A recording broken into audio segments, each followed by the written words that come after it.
Brought to you by V-Guard, co-powered by Sensodyne ও Bhimal বলো কথা কেশরী। Associate sponsor UltraTech cement. বাম আমলে বিধায়ক ছিলেন নিরাপদ সর্দার। সম্প্রতি সন্দেশখালী কাণ্ডে শিরোনামে উঠে আসে তার নাম। 17 দিন জেলও খাটতে হয় তাকে, পরে জামিন পান। এবার লোকসভা ভোটে তিনি টিকিট পাওয়ায় অনেকেই বলেছেন এটা নাকি জেল যাত্রার পুরস্কার। বসিরহাটের প্রার্থী নিরাপদর আয় বলতে পেনশন। কত সম্পত্তি আছে তাঁর? নিরাপদ সর্দারের দেওয়া হলফনামায় তাঁর আয়ের কোনো উল্লেখ নেই। গত 5 অর্থবর্ষে তাঁর আয়ের ঘরে নীল লেখা আছে। তার স্ত্রী দীপা মুন্ডা সর্দার গত 2 আর্থিক বছরে লক্ষাধিক টাকা আয় করেছেন। 2022-23 অর্থবর্ষে দীপা সর্দারের আয় 4,35,300 টাকা। 2023-24 অর্থবর্ষে তিনি আয় করেছেন 4,44,080 টাকা। সিপিএম প্রার্থীর হাতে আছে নগদ 1,000 টাকা ও তার স্ত্রীর হাতে আছে নগদ 5,000 টাকা। হলফনামায় দেওয়া তথ্য অনুযায়ী নিরাপদর একটি ব্যাংক অ্যাকাউন্টে আছে 1,60,000 টাকা। ক্রাউড ফান্ডিং থেকে এই টাকা তোলা হয়েছে বলে উল্লেখ করেছেন নিরাপদ।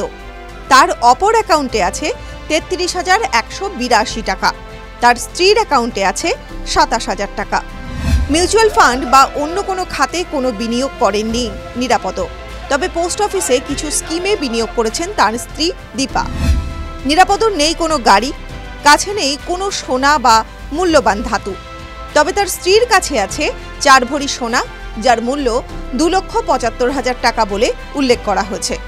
সব মিলিয়ে নিরাপদর মোট অস্থাবর সম্পত্তির মূল্য 2,03,182 টাকা ও তাঁর স্ত্রীর অস্থাবর সম্পত্তির মূল্য 4,01,375 টাকা। নিরাপদর কোনো জমি নেই, রয়েছে 500 বর্গফুটের একটি বাড়ি। 2015 সালে বাড়িটি কিনেছিলেন তিনি। সেই সময় বাড়ির দাম ছিল 14 লক্ষ টাকা। বর্তমানে ওই বাড়ির দাম 17,05,500 টাকা।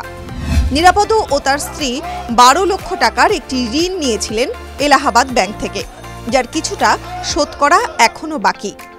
হলফনামায় নিজেকে সমাজকর্মী বলে উল্লেখ করেছেন নিরাপদ। তার স্ত্রী একজন শিক্ষিকা। বিধায়ক হিসাবে পেনশন পান নিরাপদ, আর তার স্ত্রী পান বেতন।